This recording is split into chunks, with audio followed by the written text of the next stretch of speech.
Why come and speak with us now after so many months after the event took place? Well, the reason why I'm speaking to you is that there seems to be a lot of reporting out there that I think is not necessarily accurate. We're not, we don't have all the information available to us. We know our part. We know what happened on that particular day and what we did.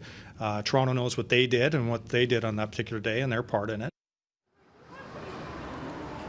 For the first time since Dafonte Miller was viciously assaulted on a December night, Durham Region's chief of police stepping in front of the camera to speak with City News. His hope to clear the air about his force's involvement into an incident which left a 19-year-old blind in one eye, a Toronto police officer charged with assault, and a whole lot of questions around a potential police cover-up.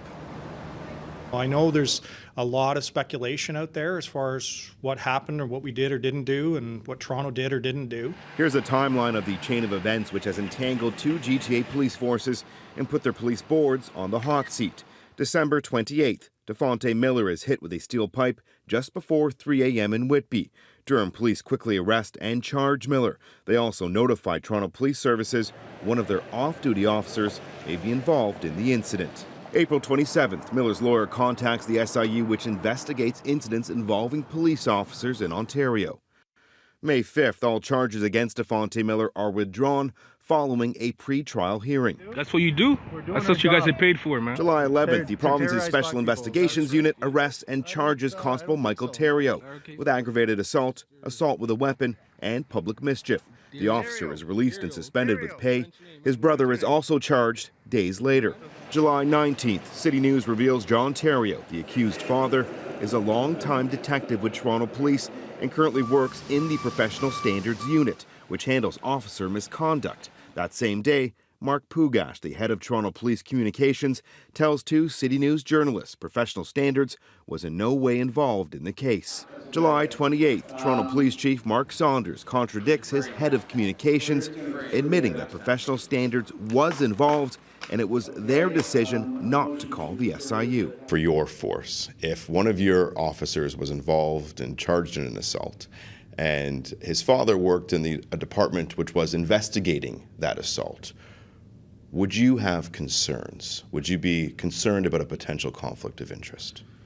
Well, it's difficult for me to comment on hypotheticals. If we have any doubt in our mind whether the SIU should be notified or not, we notify them and then they choose to invoke or not. Dafonte Miller's lawyer says Theriault identified himself as a cop in the 911 call at the scene of the assault, which means the SIU should have been called.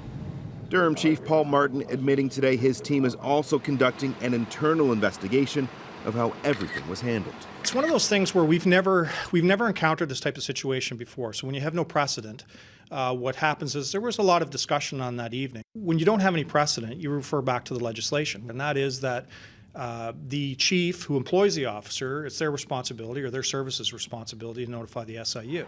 Along with an SIU report, Waterloo Regional Police has been called in to conduct an independent investigation. Public confidence in the police and how they do their job and places where people might make mistakes is essential. That doesn't all get adequately exposed and explained by what's going on now. We'll do whatever we have to do to make sure the public have the confidence they must have in policing. Toronto Police Communications declined our request to speak with Chief Mark Saunders today. In Durham, Chief Paul Martin says he's eager for the reports to be made public. Why has it taken this long for us to have this conversation?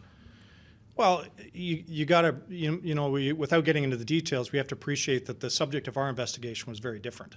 And this is a portion of that total night. I'm hoping that all the information will come out as far as what our involvement was, what we did or didn't do on that particular evening. Now, both Theriaults are set to appear inside an Oshawa courtroom on August 10th. If you want to see the full list of our timeline leading up to the trial, go to our website, citynews.ca. Now, as we mentioned, Waterloo Police are now conducting an independent investigation into both Durham and Toronto Police's conduct in this whole case. Now, ahead on City News, we'll tell you why they may have been chosen. Police service outside of the City of Toronto, and one where I believe the chief and his senior officers are held in high regard by the communities here in Toronto that know of some of their activities. I have every faith in their integrity to write this report, to write a full and complete report about all the circumstances here that are in question.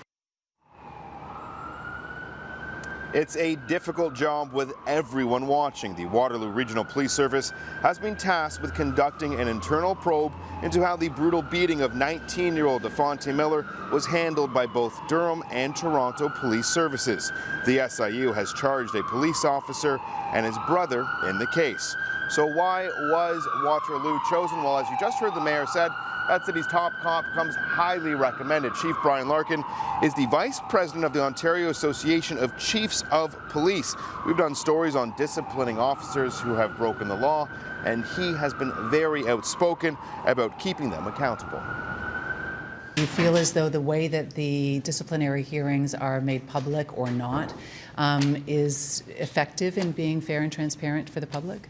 Well, again, it varies from service to service, but I think if you look at it provincially, it's very difficult to find decisions around the actual OCPC decisions. They used to be posted to online. Open data is an important piece, and I view that tribunal decisions are really around open data. Transparency should be at the forefront, and access to that information should be at the forefront.